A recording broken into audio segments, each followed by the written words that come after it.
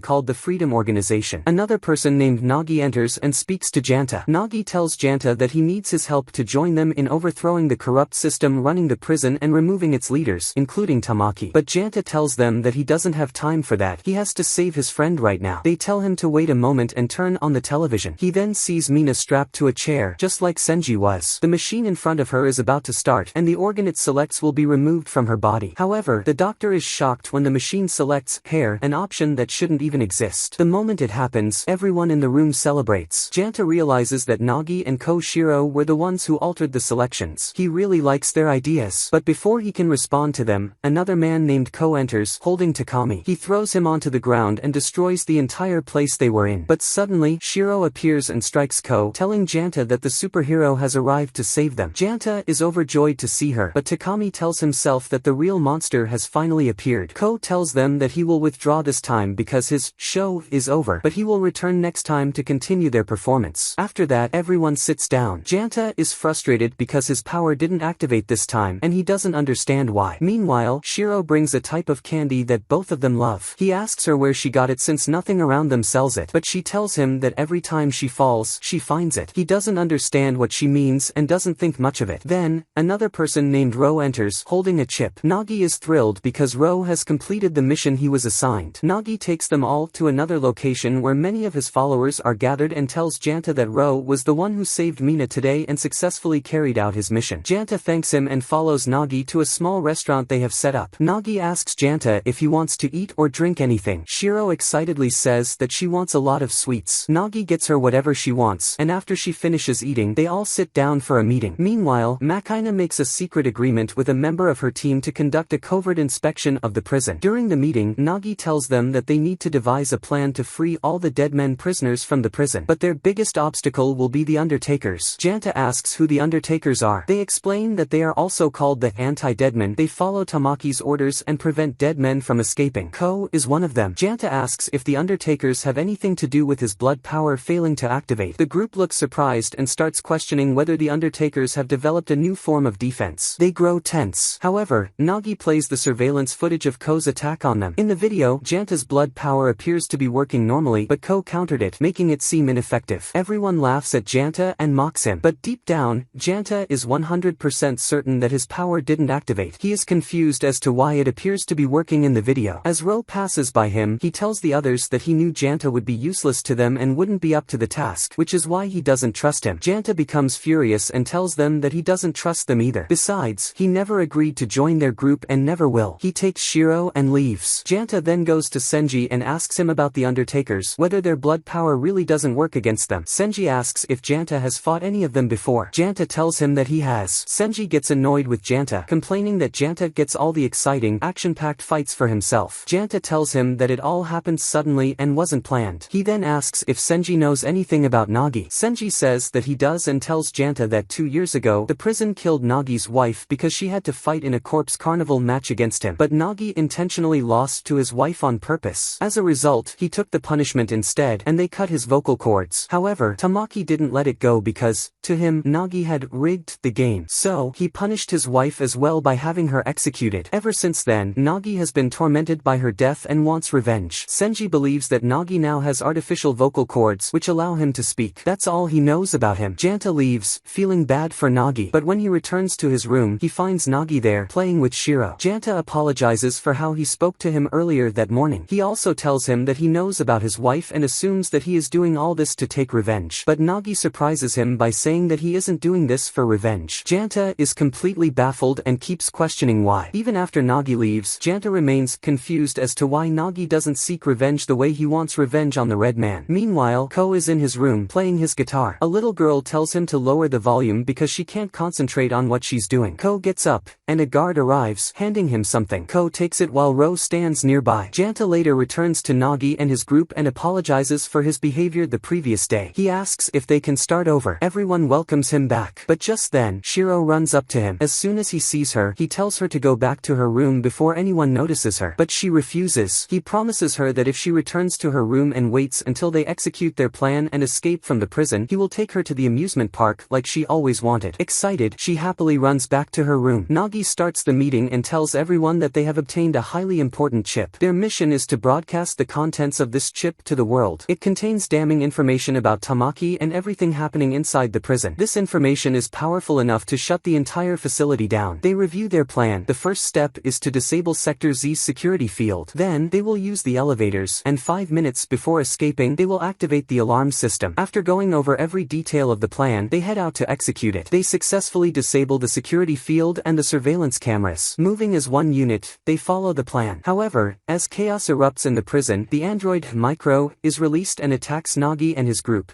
Shiro steps forward, handing the chip to Janta and telling the others to escape while she faces Micro alone. Shiro uses her blood power to block Micro's attacks and destroys him, but the bridge they were standing on explodes, causing both of them to fall. The group watches her fall and assumes she has died. They are deeply saddened by her loss. They all gather in front of the elevator to move on to the next phase of their plan. If the elevator works, it means they are still on track and everything is going as planned. But for that to happen, Nagi and Ro must activate the elevator from the control room. Indeed, we see them there, successfully eliminating all the guards in the room. Just as they are about to activate the elevator, a little girl enters. Nagi approaches her and asks what she is doing here. She tells him that she has finished all her assigned duties and that this is the time she spends on her hobby. Nagi assumes that she is lost and tells her that she should come with them. He then instructs Ro to activate the elevator, but Ro laughs and tells him that the elevator won't activate at all. The girl then pulls out a massive weapon from her bag and tells him that her name is Dita and she is the leader of the Undertakers. Nagi immediately realizes everything and tries to use his blood power to eliminate both Ro and Dita. However, his blood power vanishes in front of Dita, who then strikes him, saying that she will return his blood to its normal state without any power. Nagi recalls Janta's words and realizes he was right, but he tells himself that this plan must succeed at any cost so that he can free his friends, as he promised them their freedom. He activates his red power again and launches it at Dita, but she absorbs it, rendering it completely useless. The entire room fills with blood, and Nagi becomes severely weakened. Dita tells him that she would have loved to kill him, but she can't. However, they can use an old torture method from ancient China. It's her favorite. She explains that in this method, they take the victim and cut them into pieces. She loves performing this technique on people. She continues to wound him as he bleeds out, but Ro tells her not to kill him. At that moment, Nagi tells Dita that she is a very bad and violent child. She becomes enraged and tells him that she is not a child. This is the same way her mother raised her, and for her, she isn't doing anything wrong. She then recalls memories of her mother being cruel to her and realizes that she has been treating people the same way. This bothers her so much that she takes her anger out on Nagi, violently attacking him and cutting off his arm. But Nagi doesn't care. He throws his severed arm at her, leaving her in shock, then rushes to attack Ro and activates the elevator. The group celebrates as they board the elevator, thinking that they have finally succeeded and are about to escape the prison. But on their way, they encounter more Undertakers and eliminate a large number of them. They hand the chip to Janta and tell him that they are counting on him. Meanwhile, Nagi collapses to the ground, exhausted, with a device connected to his computer. He speaks into it, hoping that someone is listening, but we don't hear what he says. Elsewhere, we see Shiro walking and calling out to Janta when she unexpectedly encounters a strange boy who looks just like her. Janta, meanwhile, is trying to escape with the rest of the group while carrying the chip, but on the way, he runs into Shiro. She asks him about the chip, which he is holding. The moment she notices it, she takes it from him. Janta asks her how she even knew about the chip, but she doesn't say anything. Instead, she simply throws the chip into the fire, causing it to explode. At that moment, everyone is in shock over what Shiro did. They assume she betrayed them by burning the chip. Janta asks her why she did it, and she tells him that the chip was dangerous. He wasn't supposed to hold it. He becomes furious with her, yelling that he already knew it was dangerous. He is devastated because the lives of his friends, who died for that chip, were wasted for nothing. He starts shouting at Shiro, but she tells him that he wasn't strong enough to handle the chip. In anger, he strikes her, knocking her to the ground, and tells her that he never wants to see her again in his life. He returns to the group's secret hideout, where everyone sits in silence, feeling discouraged and hopeless. But then, Koshiro arrives, and they are overjoyed to see that she is still alive. She listens to what happened and calls Shiro an idiot. However, she tells them that they still have a chance because the inspectors searching the prison haven't left yet. They can go directly to them and tell them everything that happened without needing the chip. They will be the living proof. She also suspects that Nagi is still alive and wouldn't have died so easily, so they need to rescue him as well. Meanwhile, Makina and the girl with her enter Tamaki's office. Makina tells her that Tamaki's meeting with the inspectors will begin in an hour, and they must obtain a copy of it at all costs. But as they work, Tamaki suddenly enters the room, forcing them to hide quickly. With him is an officer. The moment Makina sees him, she recognizes him. It turns out his name is Oichai, and he is from the Ministry of Defense. Oichai speaks with Tamaki about the process of manufacturing the insect. Tamaki tells him that they are still working on the reproduction of the red worm so that they can use it to create superpowers like the red blood force. But Oichai warns Tamaki, saying that he doesn't want to end up with uncontrollable monsters. Tamaki laughs and tells him not to worry about that at all. Makina listens to the entire conversation, trying to understand exactly what they mean. Meanwhile, Janta is still upset about Shiro and can't believe what she did.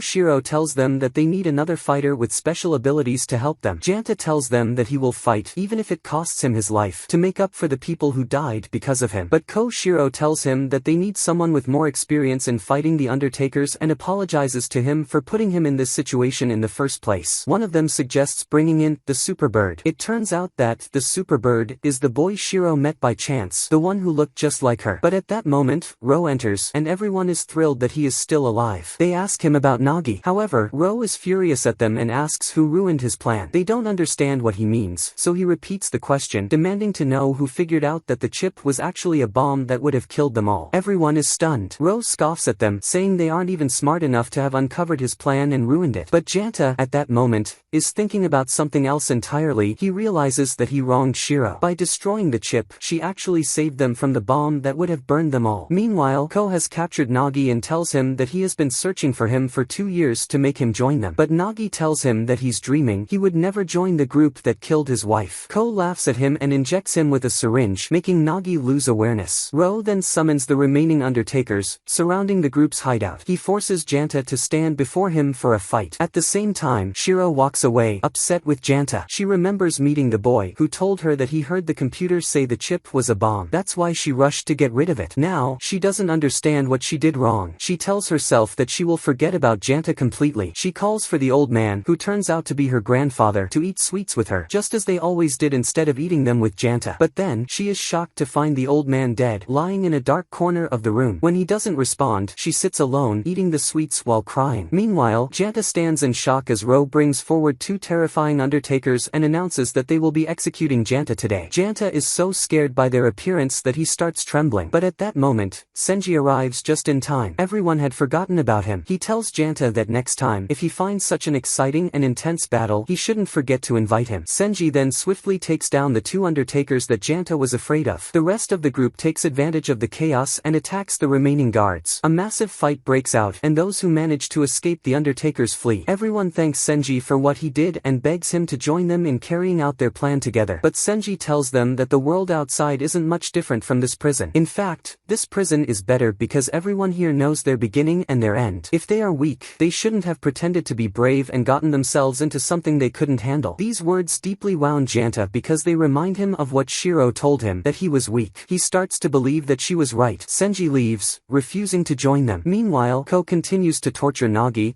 injecting him with multiple syringes that erase his memories. He begins brainwashing him, convincing him that he was the one who killed his wife and that he has always been one of them. Ko manipulates him in an attempt to gain control over him. Nagi desperately tries to resist Ko's words, but he is unable to. At the same time, Shiro remains in her spot, unmoving. The boy returns and speaks to her. She tells him that after listening to him, Janta got mad at her, yelled at her, and now she is very upset with him. But the boy suddenly laughs and tells her that he is actually a girl named Toto. Toto sits beside Shiro, comforting her, and tells her not to be sad or afraid, she won't hurt her. Janta goes to talk to Senji, feeling upset and crying, begging him to teach him how to fight so he can become stronger. But Senji tells him that he is just a child, and he doesn't train kids. However, Janta continues crying and tells him that if he had been a little stronger, he could have protected Nagi, trusted Shiro, and not hurt her feelings. Senji feels sorry for him. Senji then draws his swords from his arms. The moment Janta sees this, he wounds himself, activating his power. Meanwhile, Shiro Shiro is sitting with Toto, eating endlessly, unable to stop. Toto realizes that she is upset because of Janta. Meanwhile, Koshiro gathers the group without Janta and tells them about the new plan. They decide to challenge their fate again and set out to execute the plan. She disguises herself as a guard and heads out. As she walks, she remembers when she and Nagi were sitting together and he told her about his wife. He showed her a necklace he carried, which had a picture of their daughter. Koshiro took the necklace from him to look at the picture, but she was shocked to find that there was no picture inside. Nagi kept talking about his daughter as if she were real. She played along and told him that his daughter was beautiful, but deep down, she felt sorry for him. Janta continues training with Senji, but Senji tells him that his attacks are too weak and slow. He asks Janta if he has the candy with the antidote. Janta takes out all the candy he has. Senji takes them all and crushes them except for one. He tells Janta that this is the last candy he has, and if he doesn't take it, he will die. He uses it as motivation for Janta to speed up his attacks and take the candy himself. At that moment, Toto enters and asks Janta if he is Shiro's friend. Senji recognizes Toto and asks where she has been all this time. Toto tells him that she had a few things to take care of. She then drinks some of Senji's blood. Senji quickly pushes her away and Janta becomes afraid of her. Senji tells him that Toto is a vampire. Toto asks Janta if she can drink his blood too, but Senji stops her and tells her that Janta needs his blood because they are training. She bids them farewell and says she is leaving. Janta tries to stop her to ask about Shiro, but she doesn't answer him. Meanwhile, Nagi has become completely savage, killing anyone in his path. Ko watches him proudly and contacts Tamaki, reporting the latest events. He then leaves, abandoning Nagi in his monstrous state. At that moment, Koshiro, disguised as a guard, walks among the other guards. Suddenly, Shiro appears in front of them and asks where she is. Koshiro worries that someone might hurt Shiro, so she pretends to be restraining her and taking her to prison. But Ko intercepts them and strikes Koshiro, telling her that he recognizes her voice well. He knew from the start that she wasn't a real guard. Meanwhile, Janta is still training with Senji, and his blood is almost depleted. The final drop of blood he uses releases an incredibly powerful force, impressing even Senji. But they don't get to finish their training because a video is broadcast on all screens, showing Ko holding Koshiro and Shiro captive. The moment Janta sees them, he immediately stops training and runs to help them. Mina sees him by chance, and when she notices him fighting off guards, she jumps in to help and quickly takes them down. Janta asks her to come with him, but she refuses, telling him that she has repaid the favor she owed him, and that's enough. He doesn't have time to convince her, so he rushes off until he reaches the room where Shiro and Koshiro are being held. The moment Shiro sees him, she pretends to be indifferent, saying she doesn't need him to save her. But the moment a guard strikes him, making him fall, she runs to save him. However, at that moment, Dita arrives and attacks Shiro, knocking her unconscious. Ko then surprises them by opening a door, revealing Nagi inside. Koshiro is overjoyed to see that he is still alive, but she is horrified when she sees his monstrous form. His red blood power is surging from his body, looking far more terrifying and powerful than before. He knocks everyone to the ground. Janta rushes to help Koshiro, who has suffered severe injuries, but all she can think about is Nagi. She is devastated by what has happened to him and tells Janta that it's her fault.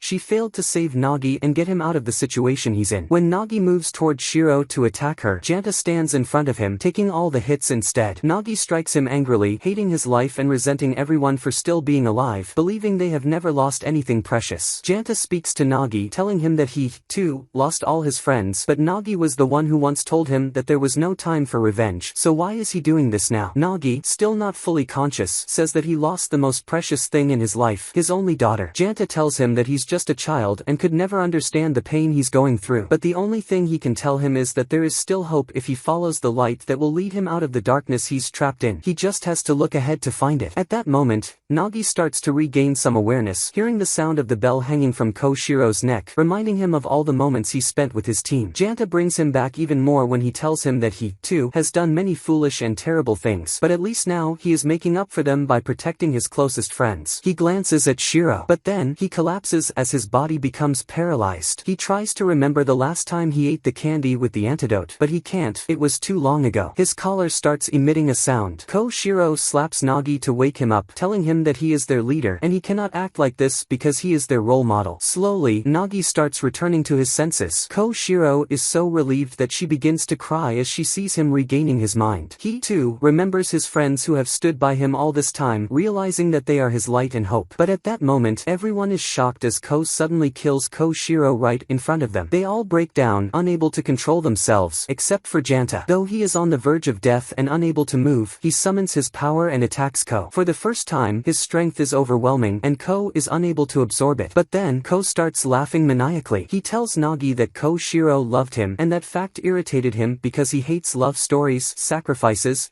and all that nonsense. He then demands that Nagi finish her off because his sword strike didn't pierce her heart, meaning she could still survive. But Nagi refuses to do it. Ko becomes furious, draws his weapon, and fires at everyone present, including the guards and the undertakers. Even Dita is injured. However, Nagi suffers the most severe injuries, falling to the ground unconscious. At that moment, Ko recalls his past. When he was younger, he was a kind person with no connection to evil. But a group of bullies constantly tormented him, never leaving him alone. They would beat him repeatedly, and everyone blamed him, accusing him of being a troublemaker who sought out fights. One day, he went to his teacher and asked how he could rid the world of evil, injustice, and bullying. But his teacher couldn't answer him. So, Ko thought deeply about it and eventually concluded that death was the only solution. To him, death was the ultimate relief from everything, whether good or bad. He believed it could bring any story to an end. That's why he kills everyone around him, whether they are friends or enemies. From that moment on, he became insane. He tells them that, to him, mercy means killing a suffering cat,